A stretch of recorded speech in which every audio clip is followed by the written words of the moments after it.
Je t'invite à t'abonner et à activer toutes les notifications pour recevoir les vidéos sur la chaîne MBM 90.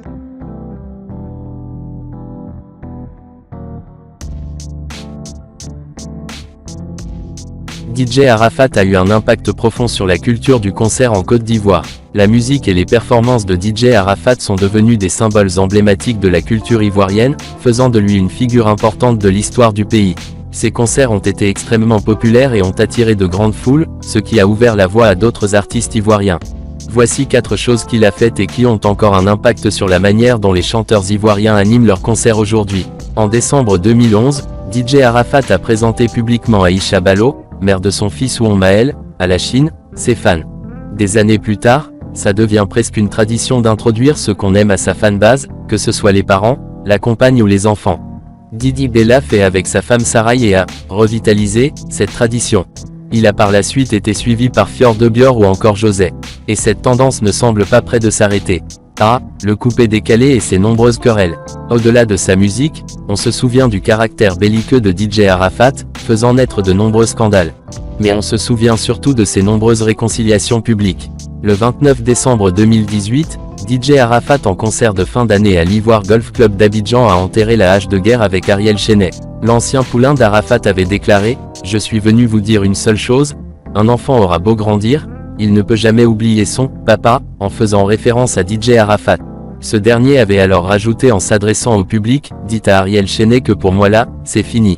C'est la famille. Des années plus tard, c'est récurrent de voir des artistes du coupé décalé se réconcilier en plein concert. Rien qu'en août 2022, c'était Safarel Obiang et Ariel Chenet qui faisaient la paix sur scène. Pour DJ Arafat, un concert est bien plus qu'une représentation scénique. C'est un rendez-vous avec ses fans. Si c'est dans la culture du divertissement mondial d'organiser des spectacles et concerts en fin d'année, DJ Arafat en a fait une tradition. Pour les Chinois, la date du 26 décembre est symbolique. C'est là que DJ Arafat montrait toute sa puissance, en faisant carton plein au Palais de la Culture. C'était l'un des rares artistes à remplir les salles dans lesquelles il était attendu.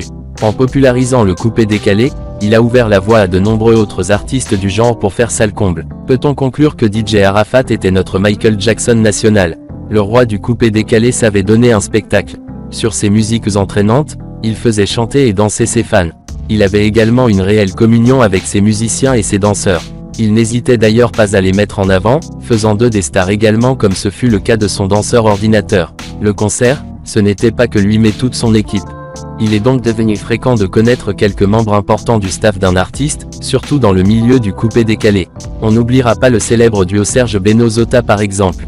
L'héritage de DJ Arafat se perçoit dans l'impact qu'il a eu sur la musique ivoirienne, les danses ivoiriennes et même l'art de communiquer avec ses fans et de se mettre en avant sur les réseaux sociaux. Merci de partager cette vidéo et si c'est votre première fois de visionner cette chaîne n'oubliez pas de vous abonner pour recevoir ces notifications.